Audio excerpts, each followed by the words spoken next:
Hello and welcome back to TFT. This week I'm joined by Rebecca Woods. Hi Rebecca. Hello. Nice to sit down with you and have a chat. Yeah, nice to see you. So can you tell me what's your role at the fostering team? So I am a supervising social worker on the fostering team. My main role is supporting foster carers, so that's kind of giving advice, offering guidance, offering reassurance, and just developing those relationships with foster families. The other side of that is making sure foster carers are working in line with fostering regulations and the local authority's care plan.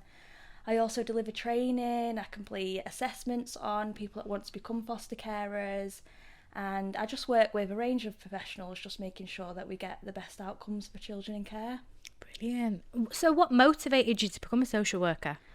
So my journey started when I was about 18, and I was kind of experiencing those anxieties a lot of 18-year-olds experience, where they don't know what they're doing. They feel like all the friends know what they're doing and they don't. So I ended up going to a job centre and they asked me to fill out a kind of questionnaire. Okay. And the outcome of that was for me to go into health and social care. So I decided to get a job in care work, and that's where I realised that I wanted to dedicate my career to helping people, and I found out that I really enjoyed working with people, and that's something that motivated me. So yeah, that's kind of how I got into social work. But in terms of the fostering side, I actually didn't plan on working with children. I planned on working with adults or the elderly. So in my last social work placement, I was placed in a fostering agency, and I just absolutely loved the role. So that's how I've ended up here. Oh my God, that's amazing. So, okay, what are the top 3 things that you enjoy about being a social worker? So the top 3 things that I love about being a social worker is seeing the progress that children make in foster placement. So in terms of their education, I particularly love seeing the relationships that they develop with foster families. Yeah. There's some children that are placed with families and they just become part of that family, not even just with the foster carers, but with extended family members as well. And you know that those relationships aren't just while that child's in placement. You know that's going to go on forever for the rest of their lives. So just seeing that progress that they make, really. Another thing that I love about my role is assessing applicants that want to become foster carers. We have at the end process we have like a panel, and it's where applicants receive positive feedback, and that's where they're told if they're going to be approved or not. So when they get approved, they're just buzzing, they're on cloud 9, and it just makes all of that work worthwhile. Particularly when you see them in their fostering role as well. You've seen that journey from them applying to being foster carers, and just how they change on their journey in terms of their confidence. And I think that's another aspect that I really love about the role. Brilliant. Lastly, I love the relationships that I have with my foster families, my colleagues and other professionals.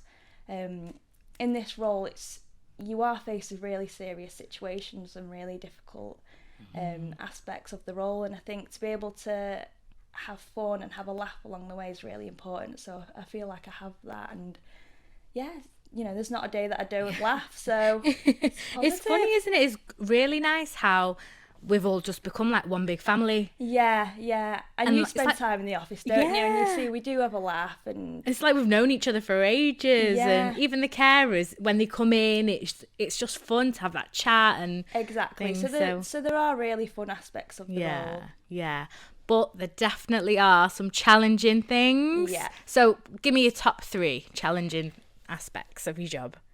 So in an ideal world, we'd have a child that's placed with a foster family, and they'd settle really well, they'd make really good progress, and they'd stay there till they're 18 or 21. But unfortunately, placements do break down, and a lot of that is out of our control. And it's really difficult for me to deal with that emotionally, because I know that child has already experienced a lot of trauma, inconsistent care, a lot of loss, and for them to have to kind of move on and start again, I know that long-term impact that's going to have. But like I said, a lot of it is out of our control, and it is just part of the role, but still it is difficult, especially when you know what that child's going through. So that is a challenging part of the role. Another one that kind of comes hand in hand in that is the shortage of foster carers compared to the children that are actually coming into care. So when we do have placements that are breaking down, the local authorities, they're really struggling to find alternative placements, which is kind of adding pressure to a placement that's already breaking down. So that could mean that a child's moving on to another placement that might not be suitable, meaning that the placement might break down again, so they're moving elsewhere. So if we had more foster carers where we could identify better matches, you know, that could probably give that child a lot more stability. So if you are thinking about fostering, definitely do it. And lastly, I think if you asked all social workers what challenge they face in their role, will probably also be the same thing: paperwork. Keeping on top of that. In social work, there's such a high importance on reporting everything down, and sometimes that is difficult to keep on top of. Gosh, because you need to keep a record of everything, don't you? Yeah, definitely. I mean, in the past, you know, the mistakes have been made and children have slipped through the net. So it's so important to document everything down. Yeah, fabulous. Gosh. So, what would your advice be to someone quite young, thinking, shall I get into social work, shall I not? What would your advice be? I think, for me, taking on a role that was kind of in that sector really kind of gave me that clarity. So I think if you are thinking about it, there's no rush. Get into a job where you're working with people and just figure out if that's something that you like, because at the end of the day, you've got to enjoy working with people. You've got to have that passion for wanting to make a difference, and you only kind of know if you have that through working with people. So use as many opportunities as you can to kind of get your foot in the door in that sense, and the more experience you have going into social work, the better. No, definitely. Brilliant. So Rebecca, going back to what you were saying before about there being a lack of foster carers, why do you think that might be? Two reasons really. There is an increased amount of children that are coming into care. Secondly, I don't think people fully understand what the fostering role is. You know, it is a big responsibility and it is a bit of a minefield. So I don't think people understand really the amount of support that you get and what the role actually entails. But I think, you know, people talking about it like this, you know, a bit more of an awareness, I think people might start inquiring more. No, definitely, because I think this channel is really to raise awareness, start conversations, because I don't think a lot of people know fully what foster care is, and it's actually you've seen it. They can make a big difference, and they can start quite nervous, don't they, when they first come through panel and things. But they get the training, they get the help, and exactly. I think people that are just, even if you're just thinking about it, just pick up the phone, ring the fostering team, and we're happy to answer any questions that they have. Just have a chat. And, you know, we'll come out and do a visit and just have those open conversations. And we get that, you know, it is quite a daunting experience. And we just want to give people as much information as possible so that they can make that decision. No, definitely. It was lovely talking to you.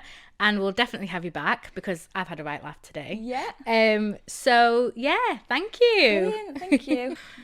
Thank you for joining us again this week. If you have any questions on fostering, or if you'd like to know anything else about social work, please head to our website or leave questions in the comments section. And please join us again next week.